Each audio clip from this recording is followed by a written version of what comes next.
आपल्याला सन्माननीय अतिथी म्हणून लाभलेल्या आहेत सेवा सदन प्रशालेच्या सहशिक्षिका सौभाग्यवती आरती मोरे मॅडम। मी आपल्या प्रशालेतील मुख्याध्यापिका सौभाग्यवती बागेवाडी मॅडम यांना विनंती करते की त्यांनी कार्यक्रमाचे प्रास्ताविक, प्रमुख पाहुण्यांची ओळख आणि सत्कार करावा। MA एज्युकेशन आणि BEd झालेला आहे।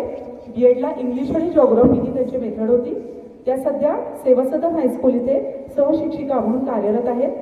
BEdला त्या विद्यापीठात प्रथम क्रमांकाने उत्तीर्ण झाल्या आणि त्यांना गोल्ड मेडल प्राप्त झाले। 2008 साली बेस्ट स्टुडंट म्हणून राष्ट्रपती पारितोषिकासाठी त्यांचे नामांकन झालेले होते। कोरोना काळात शाळा बंद पण शिक्षण सुरू या उपक्रमाअंतर्गत ZP स्टडी वेल ॲपच्या माध्यमातून 10वीच्या विद्यार्थ्यांसाठी इंग्लिश आणि भूगोल या विषयांसाठी ऑनलाईन पद्धतीने त्यांनी विद्यार्थ्यांना अध्यापन करून मार्गदर्शन केलेले आहे। वरिष्ठ वेतन श्रेणी शिक्षक प्रशिक्षणासाठी सातत्याने 7 वर्षे सुलभ म्हणून त्यांनी मार्गदर्शन केलेले आहे। त्यांना शरद पवार फेलोशिप प्राप्त झालेली आहे। त्यांनी पर्यावरण गतिविधी विभाग शहर सोलापूर येथे नारी शक्ती प्रमुख म्हणून कार्यभार पाहिलेला आहे। त्यांचा आकाशवाणी सोलापूर येथून वाणी सर्टिफिकेट कोर्स, सोलापूर विद्यापीठाचा कथ्थक सर्टिफिकेट कोर्स पूर्ण झालेला आहे। त्यांनी अनेकविध संगीत कार्यक्रमांमध्ये निवेदन, सूत्रसंचालनाचे काम उत्तमरित्या केलेले आहे। त्यांना अभिवाचनाचाही अनुभव असून ध्वनिमुद्रण कार्यक्रमात देखील त्यांचा सक्रिय सहभाग आहे। त्यांनी उत्स्फूर्तपणे पुस्तक परीक्षण स्पर्धेमध्ये भाग घेऊन अनेक पुरस्कार मिळवलेले आहेत। त्यांचे स्वांत सुखाय नावाने कविता लेखन संग्रह प्रकाशित झालेला आहे। त्यांना कृषी मार्डिकर प्रतिष्ठानचा आदर्श शिक्षक पुरस्कार, लोकमंगल संस्थेच्या वतीने आदर्श शिक्षक पुरस्कार, रोटरी क्लबच्या वतीने nation builder award, Sane Guruji आदर्श शिक्षक पुरस्कार अशा अनेक पुरस्कारांनी त्या पुरस्कृत आहेत। त्या उत्तम ट्रेकर असून महाराष्ट्रातील सर्वोच्च कळसुबाई शिखर देखील त्यांनी सर केलेला आहे। पाठ्यपुस्तक निर्मिती मंडळावर 2024च्या इंग्लिश विषयाच्या पुस्तक निर्मितीसाठी तज्ज्ञ म्हणून त्यांची निवड झालेली आहे। अशा अष्टपैलू व्यक्तिमत्वाच्या सौ अश्विनीताई आपल्याला आज प्रमुख अतिथीच्या रूपात लाभलेले आहेत। मी शाळेच्या वतीने त्यांचं पुनश्च एकदा मनपूर्वक स्वागत करते। धन्यवाद।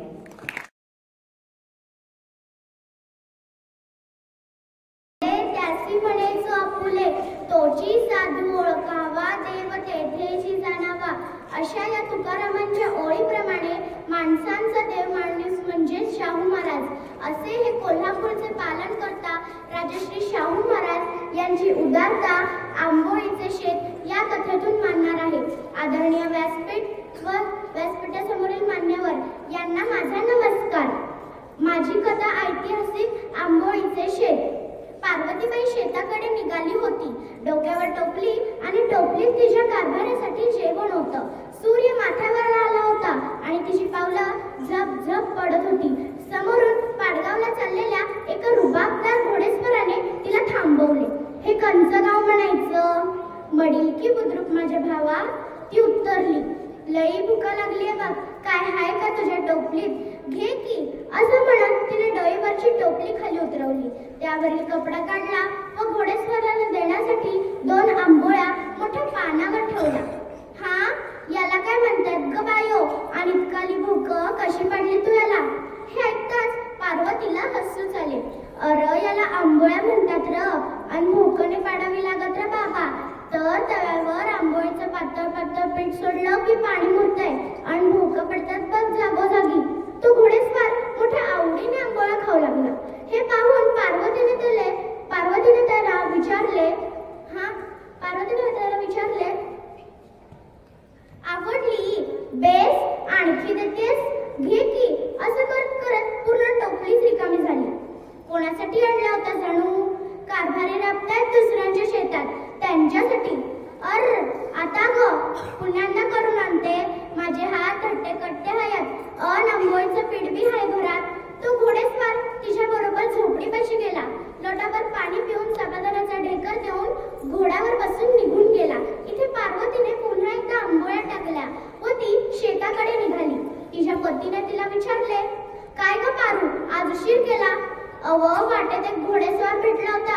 लई भुकेलेला होता, त्याला आंबोळ्या खाऊ घातल्या. पुन्हा करता करता वकतच झाला. अगं बेस केलीस, भुकेलेला माणूस पोटभर जेवला ना म्हणजे भगवंतच जेवला. खावा आता सुखानं असं म्हणत तिने आपल्या पतीसाठी आंबोळ्या दिले व ते दोघं आनंदाने आंबोळ्या खाऊ लागले. दुसऱ्या दिवशी सकाळच्या प्रहरी राजाची दूत दारापाशी पाहून शेतकरी थोडा घाबरला. पार्वतीबाई आंबोळीवाली इथंच राहते काय केलं तिने? शेतकरी थोडा घाबरतच विचारला. तिला आणि तिच्या पतीला शाहू महाराजांनी ताबडतोब दरबारात बोलावलंय. कालच्या त्या घोडेस्वारानं काय कारवाई केली की काय? शेतकरी विचारात पडला. अव म्या काय कोणाचं वाईट केलंय? भुकेलेला खाऊ घालणं हा काय अपराध झाला का देवा? चला सांगू महाराजांनी. ते दोघे दरबाराकडे निघाले. पाहतात तर काय, त्यांचे स्वागत दिंडी दरवाजापासूनच सुरू होते. अगोदरच संकोचलेल्या पार्वतीने सिंहासनाकडे बघितले. पाहतात तर काय, कालचाच घोडेस्वार. अव योच की तो कालचा घोडेवाला बाबा. हा म्हणजे ते महाराज होते. चुकी झाली महाराज, माफी असावी. मी काल तुम्हाला भाऊ मांडलं, एकेरी बोलावलं, चुकी झाली. पार्वतीबाई, राजा हा प्रजेचा बंधू, सखा, पिता सगळं काय आहे. काल ज्या तू प्रेमाने मला आंबोळ्या खाऊ घातलास त्याने मी प्रसन्न झालो आहे. आता या तुझ्या पतीला दुसऱ्यांच्या शेतात राबण्याची गरज नाही, तर मी मडिलके बुद्रुक येते 10 एकर जमीन तुमच्या नावावर करत आहे इनाम म्हणून. हे ऐकताच गरीब जोडप्यांच्या डोळ्यात आनंद अश्रू आले. ते दोघे महाराजांना नमस्कार करून निघालेच होते तोपर्यंत महाराज म्हणतात, थांबा, या माझ्या बहिणीची साडी चोळी देऊन ओटी भरा. माहेरवाशीण आहे ही आमची. हे ऐकताच पार्वतीला तर गहिवरूनच आले. शेवटी ही जोडी मडिलक्याला पोहोचली. कोल्हापूरच्या प्रजाहित रक्षक शाहू महाराजांनी जे शेत इनाम म्हणून दिलं होतं ते शेत आज आंबोळीचं शेत म्हणून प्रसिद्ध आहे. धन्यवाद.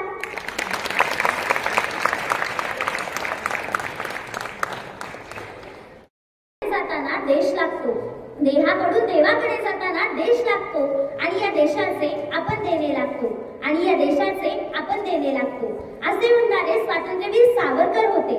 भारत देशाच्या आधुनिक इतिहासातील एक सुवर्ण पान म्हणून ज्यांचा उल्लेख केला जातो ते युगपुरुष, महामानव, क्रांतिकारक, महान कवी, प्रतिभावंत, अभ्यासक, स्वातंत्र्य युद्धातील नेतृत्व म्हणजेच स्वातंत्र्यवीर सावरकर. विद्या व्यासंग घडल्यामुळं सावरकरांचं व्यक्तिमत्व हे थोडंसं भिन्नत्वानं उठून दिसतं. तुझ्यासाठी मरणते जनन, तुझ विना जनन ते मरण असं आपल्या मातृभूमीविषयी प्रेम असणारे स्वातंत्र्यवीर सावरकर हे आजच्या काळामध्ये सुद्धा सर्व भारतीयांना प्रेरक ठरतात. जाज्वल्य देशभक्ती बरोबरच प्रगल्भ प्रतिभाशक्ती, प्रेरक वक्तृत्व, तत्वनिष्ठ हिंदुत्ववादी राजकारण, क्रांतिकारी नेतृत्व आणि कर्तृत्व असणारे एक महान समाज सुधारक अशा अनेक उच्चतम गुणांचा समुच्च असलेले स्वातंत्र्यवीर सावरकर हे एक शतपैलू व्यक्तिमत्व होते. सावरकरांच्या जीवनामध्ये काही प्रधान निष्ठा होत्या. त्या निष्ठा म्हणजेच सावरकर. निष्ठांची प्रणाली, निष्ठांचा आकृतीबंध आणि या निष्ठा वजा केल्या तर सावरकर मागे राहत नाही, कारण त्या निष्ठा निसंदिग्ध होत्या. हिंदुस्थानाच्या स्वातंत्र्यासाठी क्रांतीची पताका खांद्यावर घेऊन ब्रिटिशांच्या छाताडावर थैथै नाचणाऱ्या या महान क्रांतिकारकाचा जन्म 28 मे 1883 रोजी नाशिक जिल्ह्यातील भगूर या गावी झाला. सावरकर हे लहानपणापासूनच चलाक होते, बुद्धिमान होते, जाणकार होते. विरोधकाचा परिहार करावा आणि मार्गशोधित राहावं असं त्यांना नेहमी वाटत असे. धबधब्याप्रमाणे वाट कुणालाही न विचारता पुढे पुढे जात राहणं हा धर्म सावरकरांच्या जीवनामध्ये दिसतो. सावरकरांचं भाषण अतिशय प्रभावी होतं. त्यांचं भाषा प्रबोधन, त्यांचं व्यक्तिमत्व आणि त्यांचं वक्तृत्व याने अनेक लोक प्रभावी होत असत. सावरकरांचं मराठी वक्तृत्व सुंदर होतच, पण त्याशिवाय त्यांचं इंग्रजी वक्तृत्व सुद्धा अप्रतिम होतं. लहानाचे मोठे होत असतानाच वाचन आणि वक्तृत्व या दोन कलांचा छंद सावरकरांना जडला होता. एकदा एका वक्तृत्व स्पर्धेची बातमी त्यांना खूप उशिरा समजली, पण तरीही त्यांनी त्या स्पर्धेत भाग घेतला. मात्र भाषण करणाऱ्यांच्या यादीत त्यांचे नाव सर्वात शेवटी आले. सर्व स्पर्धकांची भाषणे ऐकताना परीक्षक कंटाळून गेले होते. अशा वेळी सावरकर बोलायला उभारले. त्यांच्या बाणेदार विचारांनी व ओघवत्या भाषेनी परीक्षकांचा कंठाळा कुठल्या कुठे गेला. त्या स्पर्धेत सावरकरांनी प्रथम क्रमांक पटकावला. चविला. बक्षीस वितरण कार्यक्रमात एक परीक्षक बोलताना म्हणाले, सावरकर आता जे काही बोलला ते काही त्याचे विचार नसावेत, त्याच्या वयाला झेपणारे हे विचार नाही. त्याने दुसऱ्या कोणाकडून तरी भाषण लिहून घेतलं असावं. ते काही असलं तरी तो बोलला मात्र उत्तम, म्हणूनच आम्ही त्याला पहिला नंबर दिला. मात्र याच वेळी सावरकरांनी परीक्षकांना ठणकावून सांगितलं, हे भाषण माझं आहे, मी दुसऱ्या कोणाकडून हे लिहून घेतलं नाही. मला सवय आहे की स्वतःचे विचार मांडण्याची, मी दुसऱ्या कोणाकडून विचार उसने घेत नाही. याच वेळी बळवंतराव पारख तेथे उपस्थित होते. ते सावरकरांच्या वांग वैभवावर मुग्ध होऊन पाठ थोपटत म्हणाले, सावरकर नाव यथार्थ कर बर का, ज्याचा कर पडत्या राष्ट्राला सावरतो तोच खरा सावरकर, ज्याचा कर पडत्या राष्ट्राला सावरतो तोच खरा सावरकर. नंतर सावरकरांनी आपल्या नावाची यथार्थ ही आपल्या कर्तृत्वाने सिद्ध पण करून दाखवली. वयाची 15 वर्ष पूर्ण होण्याच्या आधीच भरपूर वाचन केले. मराठ्यांचा इतिहास वाचला.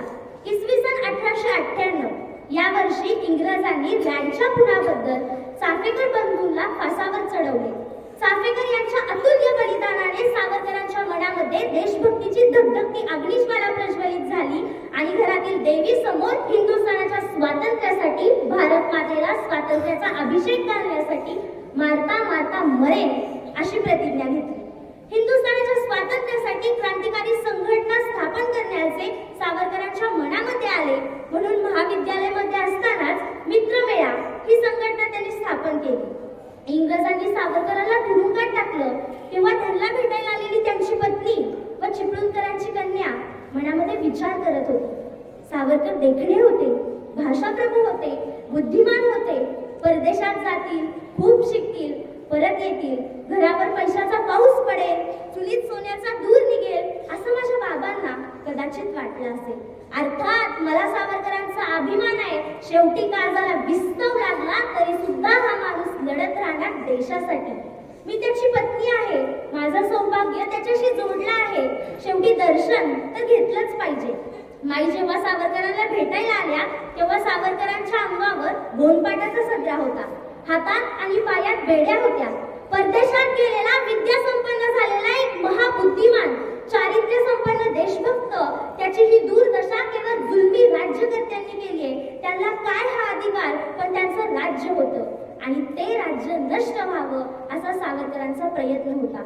समोर मृत्यू दिसत असताना पत्नी भेटायला आल्यानंतर आता बोलायचं तरी काय हा प्रश्न सावरकरांना पडला होता. क्षणभर दोघे शांत होते. माईंनाही हुंदका आवरेना, पण ती ही एका शूराची पत्नी होती. शेवटी माईंचं दुःख सावरकरांच्या लक्षात आल्यानंतर ते म्हणाले, हे बघ, वाईट वाटून घेऊ नकोस. शेवटी 4 काटक्या एकत्रित करून कावळ्या आणि चिमण्या सुद्धा संसार थाटू शकतात, आपली घरटी सजवू शकतात, परंतु देशाचा ढासळलेला संसार सावरण्यासाठी माझं कर आहे असं माझ्या लहानपणी मला सांगण्यात आलं होतं. माझा त्याच्यावर विश्वास आहे. वाईट वाटून घेऊ नकोस. शेवटी देशाचा ढासळलेला संसार सावरण्यासाठी तुझ्या माझ्या संसाराचा नैवेद्य दाखवताना आपल्याला धन्यता वाटली पाहिजे, आपल्याला धन्यता वाटली पाहिजे. माई जाताना सावरकरांनी हातातल्या बेड्या वाजवल्या आणि आवाज काढला. माईंनाही काही कळेना. त्यावर सावरकर म्हणाले, उद्या जगदंबेची आरती करशील ना, तेव्हा त्या आरतीत हा आवाज मिसळ. आईला धन्यता वाटेल, आईला धन्यता वाटेल. हा जगाचा खरा इतिहास आहे. तर अशा महान युगपुरुषाला, ज्याने आपले संपूर्ण आयुष्य हे भारत मातेच्या स्वातंत्र्यासाठी आणि अवघ्या जगा. मंडळी नमस्कार.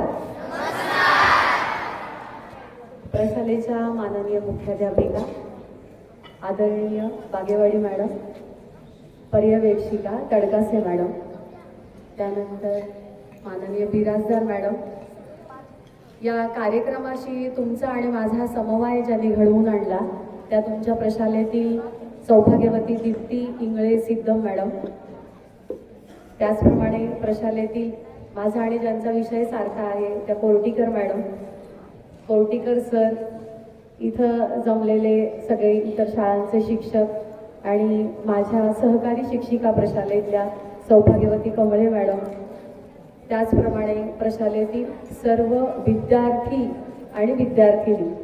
हे लक्षात ठेवून म्हणते बरं का, कारण माझी शाळा फक्त मुलींची आहे. सगळ्यांना माझा पुन्हा एकदा मनपूर्वक नमस्कार.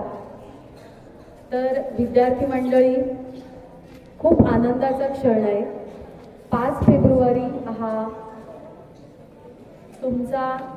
तुमची जी मातृसंस्था आहे त्या संस्थेचा वर्धापन दिन आहे.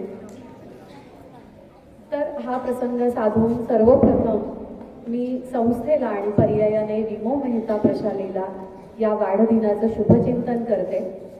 या शैक्षणिक संस्थेच्या माध्यमातून आपण वेगवेगळ्या स्पर्धा आणि वेगवेगळे उपक्रम यांचं आयोजन करून, त्यांचं परिणामकारकरित्या आयोजन करून आपण जे वैचारिक अभिसरण करत आहात त्याबद्दल अभिनंदन तर आहेच. त्याशिवाय ही संस्था सोलापुरामध्ये अशीच वर्धिष्णू हो अशी मनपूर्वक ईश्वरचरणी प्रार्थना करते. संस्था ही कधी वर्धिष्णू होते तर ज्या वेळेला संस्थेमध्ये प्रशालेमध्ये शिक्षण घेणारे विद्यार्थी हे जनमानसामध्ये समाजात जाऊन आपल्या शाळेचं नाव मोठं करतात, त्याच वेळेस खरं तर संस्था मोठी होत असते. तर म्हणूनच मी मुलांना सुद्धा तुमच्या भावी आयुष्याच्या शुभेच्छा देते. इथं आज जी विजेती मंडळी माझ्यासमोर बसलेली आहेत त्यांच्याबरोबरच या स्पर्धेमध्ये ज्यांनी सहभाग नोंदवला, पण आज इथं ते विद्यार्थी उपस्थित नाहीत, तर त्यांचंही मी कौतुक करते. सहभागाबद्दल पहिलं कौतुक असणार आहे माझं. कारण का मुलांनो, ज्या वेळेला शाळेच्या नोटीस बोर्डवरती एखाद्या उपक्रमाची माहिती येते, एखाद्या स्पर्धेची माहिती येते, त्यावेळेला तुम्ही तिथं थांबणं आवश्यक आहे, त्याची योग्य ती माहिती घेणं आवश्यक आहे. त्या स्पर्धेमध्ये मी सहभागी होणार अशी एक पहिली इच्छा तुमच्या मनामध्ये निर्माण होणं हे सगळ्यात महत्त्वाचं आहे. बघा, किती जण नोटीस बोर्ड वाचतात आणि किती जण स्पर्धांमध्ये भाग घेतात, नंतर मग बक्षीस वितरणाच्या वेळेस कळतं आपल्याला. म्हणजे माझ्या बाबतीत शाळेत हे झाले, अरे कधी झाली ही स्पर्धा, मला माहीतच नाही की. असं होतं का तुमच्या बाबतीत? होतं ना? हां, बरोबर आहे. म्हणजे बस. तर स्पर्धेची माहिती ही प्रत्येक विद्यार्थ्यापर्यंत पोहोचवली जात असते. तिथं तुम्ही थांबणं, ऐकणं लक्षपूर्वक हे खूप महत्त्वाचं आहे. ज्या स्पर्धकांनी भाग घेतला त्या स्पर्धकांनी आपल्या मराठीच्या शिक्षकांशी विचार विनिमय केला असेल, आपल्या शाळेतल्या ग्रंथालयाला भेट दिली असेल, ग्रंथपालांशी सुसंवाद साधला असेल, आपल्या आईवडिलांच्या मदतीनं कितीतरी कथांची पुस्तकं त्यांनी चालली असतील, कितीतरी सन्माननीय लेखक आहेत, बाललेखक, त्यांची नावं तुम्ही शोधली असतील. तिथंच तुमचा खूप मोठा अभ्यास झालेला आहे. आणि म्हणून मी म्हणते की प्रत्येक स्पर्धेमध्ये तुम्ही सहभागी होणं हे सगळ्यात महत्त्वाचं आहे. दुसरी गोष्ट म्हणजे दरवर्षी विमो मेहता संस्था अशा पद्धतीनं वेगवेगळ्या उपक्रमांचं आणि स्पर्धांचं आयोजन करते. इतक्या उत्कृष्ट पद्धतीनं हे काम होत आहे, त्याचं सगळं श्रेय मी बागेवाडीकर मॅडम यांना देते.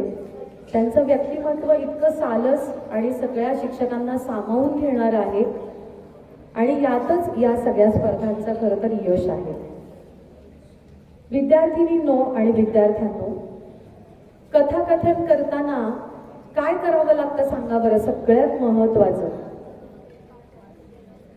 तर पहिलं काम महत्वाचं असतं ते कथेची निवड. तुम्ही कोणत्या कथेची निवड करता ते खूप महत्वाचं आहे. तुमच्या वयाला शोभेल अशी कथा, तुमच्या वयोगटाला साजेशी अशी कथा, योग्य विचारपूर्वक अशी कथा तुम्ही निवडली पाहिजे. कथांचे अनेक प्रकार आहेत. सांस्कृतिक कथा, संस्कारक्षम कथा असतात, जातक कथा आहेत, वीररसातल्या कथा आहेत, रहस्य कथा आहेत. या कथांपैकी तुम्हाला आवडणारी कोणती कथा आहे किंवा ज्यामध्ये तुम्ही अतिशय अनुकूलता अनुभवता ज्या वेळेला बोलतो त्यावेळेस, अशी कथा कोणती आहे? असा एक मनाशी विचार करून आत्मसंवाद साधून तुम्ही कथेची निवड करायची आहे. त्यानंतर कथा सादर करत असताना भाषा समृद्धी हा खूप महत्त्वाचा विषय आहे. भाषा शुद्धी हा त्याला जोडून येणारा विषय आहे. आपल्या सोलापूरचं नाव भाषेच्या बाबतीत थोडंसं वेगळ्या अर्थाने घेतलं जातं, तर ती ओळख जी आहे ती आपल्याला पुसून टाकायची आहे. बोली भाषेमध्ये एक विशिष्ट हेल धरून आपण सगळेजण बोलतो, ते खूप चुकीचं आहे असं मला म्हणायचं नाहीये. खरं तर आपलं कर्नाटक बाउंड्रीवरचं गाव आहे आणि त्यामुळे आपल्या सोलापुरात किती भाषा बोलल्या जातात? 5 भाषा आपल्या सोलापुरामध्ये बोलल्या जातात. तर अशी खरं तर अनेक भाषांचं सरमिसळ झालेलं असं सुंदर आपलं गाव आहे. त्या गावामध्ये राहत असताना जे भाषेचे संस्कार आपल्या जिभेवरती होतात ते होत असताना थोडीशी काळजी तुम्ही प्रत्येकाने घेतली पाहिजे. त्यानंतर कथेचं सादरीकरण करत असताना कुठेतरी आढ्याकडे वर बघणं किंवा खाली बघणं हे आपण टाळलं पाहिजे. जो प्रेक्षक आहे किंवा जो श्रवणकर्ता आहे त्याच्या नजरेत नजर देऊन आपण बोललं पाहिजे, बरोबर ना? म्हणजेच ते बोलणं परिणामकारक होतं. त्यानंतर तुम्ही निवडलेली कथा ही खूप मोठी असेल तर आयोजकांनी दिलेल्या वेळेमध्ये ती कथा तुम्हाला बसवता आली पाहिजे. आता ज्या कथांचं सादरीकरण झालं त्या उदात्त नेत्यांच्या म्हणजे ज्यांचं नाव आपण अतिशय आदराने घेतो अशा 2 व्यक्तित्वांसंदर्भातल्या 2-3 कथा आपण ऐकल्या. त्या कथांचं सादरीकरण होत असताना ते बघताना तुमच्याच वयाची मंडळी व्यासपीठावरती येऊन इतक्या आत्मविश्वासाने बोलू शकतात याबद्दल सगळ्यांच्या मनात नक्कीच कुठेतरी येऊन गेलं असेल, yes I can do this also, मी पण हे करू शकतो. ओके नाही? भीती तर सगळ्यांनाच वाटते. आता मला पण भीती वाटते बरं का खरं तर, पण दिसते का? नाही ना? मला खरंच वाटते भीती. तर सगळ्यांनाच व्यासपीठ ही बाबच अशी आहे की तुम्ही त्याचा आदर केलात तर तो नक्कीच तुम्हाला आदर मिळवून देईल. म्हणून वाचून मनन चिंतन करून व्यासपीठावरती योग्य तो सराव करूनच तुम्ही व्यक्त झालं पाहिजे. तर यानंतर सुद्धा तुमच्या संस्थेकडून अशा पद्धतीचा उपक्रम आला किंवा इतर कोणत्याही स्पर्धा आला तर तुम्ही बहुसंख्येनं म्हणजे यादी लिहिता लिहिता दीप्ती मॅडम थकल्या पाहिजेत, एवढी नावं शाळेतून आली पाहिजे. आता कथाकथनेच्या या बक्षीस वितरणामध्ये मला बोलवलेलं आहे, त्यामुळे एक निवेदिका म्हणून मला कथा सांगण्याचा मोह आवरत नाही. तुम्ही ऐकणार ना माझी कथा? तुम्हाला आवडेल अशीच कथा मी सांगेन. तर ही कथा थोडीशी जुनी आहे. इसवी सन पूर्व 563 मधली ही कथा आहे. राजपुत्र सिद्धार्थ याची ही कथा आहे. राजवैभवामध्ये राजाच्या पोटी ज्याचा जन्म झाला अशा एका राजपुत्राची कथा. तर ती कथेच्या अंगाने कशी सादर करायची हे मी सादरीकरणातून तुम्हाला दाखवते. सिद्धार्थ राजपुत्र हा राजवैभवामध्ये लोळत असे. सर्व प्रकारची सुख त्याच्या समोर हात जोडून उभी होती. वयाच्या 12व्या वर्षी राजपुत्र सिद्धार्थाचं शिक्षण हे उत्तम रीतीनं चालू झालेलं होतं. वयाच्या 25व्या वर्षी ते शिक्षण संपलं. आता हा राजपुत्र सिद्धार्थ सम्राट होण्याच्या मार्गावरती निघाला होता. मोठ्या मोठ्या राजांचा शौक तो असतो शिकारीचा. एके दिवशी राजपुत्र सिद्धार्थ हे शिकारीला निघतात.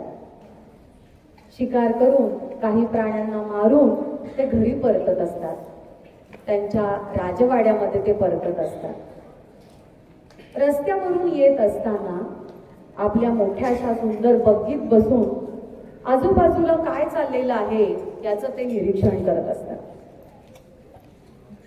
त्यांना सुरुवातीला काय दिसतं तर रस्त्याच्या बाजूला वृद्धापकाळामुळे जरा जर्जर झालेला एक म्हातारा माणूस दिसतो.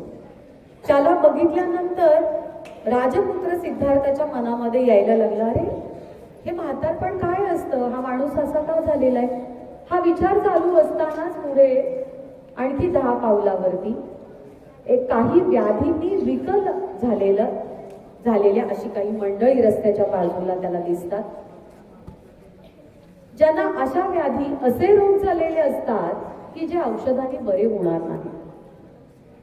त्यांच्याकडे बघून पुन्हा एकदा राजपुत्र सिद्धार्थाला दुःख उमाळून येतं. पुढे जातोच तो मृत्यूपंथाला लागलेला एक माणूस, त्याला त्याचे प्रिय 4 माणसं खांद्यावरती नेत असतात आणि एक मोठा आक्रोश त्याचे आप्त स्वकीय करत असतात, त्याच्या जाण्याचं दुःख करत असतात. या 3 गोष्टी बघत बघत राजपुत्र आपल्या मोठ्या त्याच्या दरबारामध्ये येतो. संध्याकाळी झोपायला जाण्याआधी हे सगळे विचार पुन्हा पुन्हा सिद्धार्थच्या मनामध्ये येत असतात की माणसाला म्हातारपण का येत असावं बरं, माणसाचा मृत्यू का होत असावा बरं, माणसाला व्याधी रोग हे का होत असावेत बरं. दुसऱ्या दिवसापासून राजपुत्र सिद्धार्थाने या प्रश्नांची उत्तरं शोधायला सुरुवात केली. आपले आई बाबा, आपले शिक्षक, आपले मित्र सगळ्यांना या प्रश्नांनी त्यांना अतिशय विचारात टाकलं. सगळ्यांना तो हाच प्रश्न विचारत असे, पण कोणाकडूनही त्याला याचं उत्तर मिळालं नाही. राजपुत्र सिद्धार्थ हा वेगळा होता आणि म्हणूनच या प्रश्नांनी तो इतका बेचैन झाला की या प्रश्नांची उत्तरं शोधल्याशिवाय मी या राजमहालात येणार नाही असा निग्रह करून तो त्याच रात्री बाहेर पडला. 8 वर्ष तो रानोमाळ फिरत होता, साधनेत मग्न होता, ब्रह्मचर्याचं त्यानं पालन केलं होतं, आत्मचिंतन केलेलं होतं. आणि मग एके दिवशी एका पिंपळाच्या झाडाखाली बसलेले असताना राजपुत्र सिद्धार्थाला त्याच्या सगळ्या प्रश्नांची उत्तरं मिळाली. इतिहासामध्ये या घटनेला आपण ज्ञानप्राप्ती झाली असं म्हणतो. पुढे मग त्या पिंपळाच्या झाडाखाली बसून राजपुत्र सिद्धार्थ लोकांना ते ज्ञान देऊ लागले. ते म्हणायला लागले, अरे सगळ्या प्रश्नांची उत्तरं एकच आहेत, ती म्हणजे माणसाची तहान, माणसाची भूक, माणसाच्या गरजा या जोपर्यंत संपत नाही तोपर्यंत माणसाच्या आयुष्यातलं दुःख कधीही संपणार नाही. आणि मग या राजपुत्र सिद्धार्थाचा झाला गौतम बुद्ध. या गौतम बुद्धांकडे एकदा किसा गौतमी नावाची एक स्त्री खूप जोरात रडत येते आणि ती सांगते की तिनं समोर आपल्या छोट्या मुलाला आणून टाकलेलं असतं की जो पूर्णपणे गतप्राण झालेला असतो. ती गौतम बुद्धांना म्हणायला लागते की काहीही करा आणि या माझ्या मुलाला पुन्हा जिवंत करा. किसा गौतमी गौतम बुद्धांकडे येण्याआधी प्रत्येक शेजाऱ्याकडे फिरलेली असते. प्रत्येक शेजाऱ्याला तिनं मदत मागितलेली असते. ती म्हणत असते, तुमच्याकडे औषध आहे का, या माझ्या बाळाला जिवंत करता का. पण कोणाकडेच मृत माणसाला जिवंत करणारं औषध नसतं. गौतम बुद्ध तिला सांगतात, नक्कीच मी तुझ्या बाळाला जिवंत करेन, पण एक काम करायचं, या गावामध्ये असं कोणतं घर आहे की ज्या घरामध्ये एकही मृत्यू झाला नाही, ते घर तू शोधून काढायचं आणि तिथून पांढरे तीळ घेऊन यायचं. किसा गौतमी सैरा वैरा गावात सगळीकडे धावते आणि म्हणते, मला पांढरे तीळ देता का. आनंदाने लोक तिला पांढरे तीळ देत होते. पण लगेचच किसा गौतमी त्यांना विचारायची की तुमच्या घरात कोणी मेलं नाहीये ना. पण लगेचच पलीकडून लोकांचे उसासे, दुःख, रडणं यायचं आणि म्हणायचे, असं कसं, आमच्या या प्रिय व्यक्ती गेलेल्या आहेत, यांना आम्ही हरवून बसलेलो आहोत. दिवस असताना जातो. किसा गौतमी कंटाळते. असं एकही घर तिला सापडत नाही आणि कंटाळून ती गौतम बुद्धांकडे येते. आणि या कृतीतून गौतम बुद्ध तिला सांगतात की माणसाच्या जीवनामध्ये मधलं मृत्यू हे एक अटळ सत्य आहे. आता मी जी कथा तुम्हाला सांगितली मुलांना, ती एक जातक कथा आहे. गौतम बुद्धांनी समाजहितासाठी आणि समाज शिक्षणासाठी ज्या कथा सांगितल्या त्या आपल्याकडे खूप मोठ्या प्रमाणामध्ये जतन करून ठेवण्यात आलेल्या आहेत. त्यांना आपण जातक कथा असं म्हणतो. तर या कथा तुम्ही मिळवून जरूर वाचा.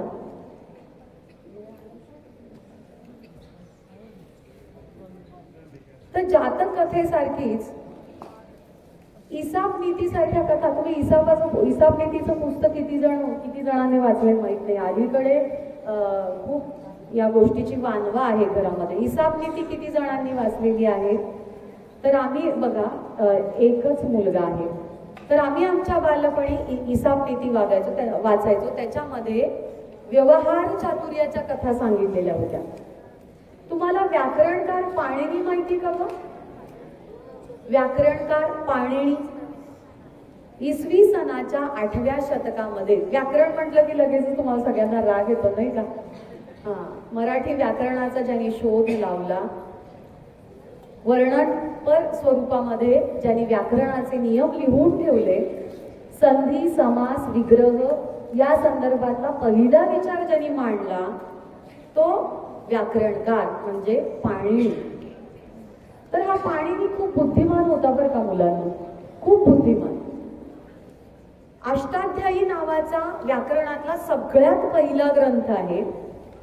त्याचा न्यू एडिशन ज्याला तुम्ही म्हणता ना, त्याला मराठीमध्ये संकरण म्हणतात. तर शेवटचं त्याचं संकरण जे केलं ते पाणिनीने केलं. आज तो ग्रंथ उपलब्ध आहे, त्याचा बरेच जण वापर करतात. तर पाणिनीची एक गोष्ट माझी आई मला सांगायची, खूप मला ऐकून हसू यायचं की असा कसा हा पाणिनी. तर पाणिनीच्या बाबतीत काय झालं बघा मुलांनो, खूप एवढा हुशार. आता तुम्हाला कळलं की पाणिनी काय होता, कोण होता. 8व्या शतकात म्हणजे किती हजार वर्षापूर्वी, कोण सांगेल मला? 8व्या शतकातला हा पाणिनी म्हणजे जवळपास 2400 वर्षापूर्वीचा हा पाणिनी. त्याचं साहित्य आपण अजूनही जतन करून ठेवलेलं. तर हा पाणिनी अतिशय बुद्धिमान. एकदा आपल्या विद्यार्थ्यांना घेऊन तो जंगलात जातो. त्याला मुलांना व्युत्पत्तीशास्त्र म्हणजे काय आहे हे सांगायचं असतं आणि मग त्या संदर्भात ही सगळी माहिती तो आपल्या मुलांना देत असतो. पण तिथं काय होतं माहिती का? जंगलाचा राजा वाघ त्या ठिकाणी येतो. जंगलचा राजा सिंह आहे, पण कथेमध्ये वाघ त्या ठिकाणी येतोय. माणसाच्या वासाने तो वाघ बरोबर पाणिनी आणि त्याचे शिष्य जिथे थांबले होते त्या झाडापाशी आला. आता काय झालं असेल मुलांनो? वाघ आल्याबरोबर काय झालं असेल? काय झालं असेल? आपला जीव वाचवण्यासंदर्भातले सगळे विचार लगेचच त्याच्या शिष्यांच्या आणि पाणिनीच्या मनामध्ये निर्माण. पाणिनी तर म्हणजे वेगळ्याच कामामध्ये बुडलेला होता, पण शिष्यांना वाटायला अरे वाघ आला, चला स्वतःचा जीव वाचवूयात. आणि मग मुलांनी ठरवलं की आपण पटदिशी झाडावरती चढायचं. आणि मग ते आपल्या शिक्षकांना पाणिनीला पण सांगायला लागले की गुरुजी कृपा करून तुम्ही झाडावर चढा, वाघ आलेला आहे, तो आपल्याला खाऊन टाकेल. वाघ हा एकच शब्द पाणिनी ऐकला आणि बिचारा पाणिनी वाघ या शब्दाची व्युत्पत्ती कशी झाली असेल हाच विचार करत बसला. आणि अक्षरशः त्याला ती व्युत्पत्ती तिथे सुचली बरं का. काय सुचलं त्याला? व्याजिघ्रती इति व्याघ्रः, म्हणजे वास घेत घेत जो येतो, माणसाचा वास घेत घेत जो येतो तो वाघ. पण ही व्युत्पत्ती सुचली, पण या बिचाऱ्या पाणिनीचं त्या वाघाकडून अकाली निधन करण्यात आलं. वाघाने अक्षरशः एवढ्या बुद्धिमान माणसाला खाऊन टाकलं.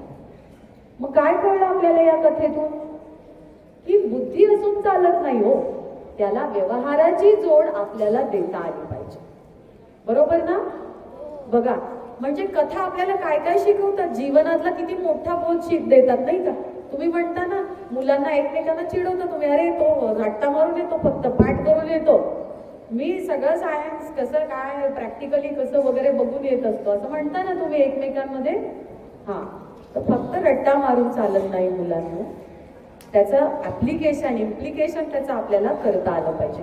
कथा एवढा सुंदर बोध आपल्याला देतात, जगायला शिकवतात. म्हणून कथांवरती प्रेम करूयात, कथा वाचूयात. यानंतर सुद्धा मॅडमनी अशा पद्धतीच्या उपक्रमांचं आयोजन करावं. इतक्या यशस्वी पद्धतीनं हे उपक्रम तुम्ही आयोजित करता त्याबद्दल पुन्हा एकदा आपलं कौतुक मनपूर्वक अभिनंदन करते.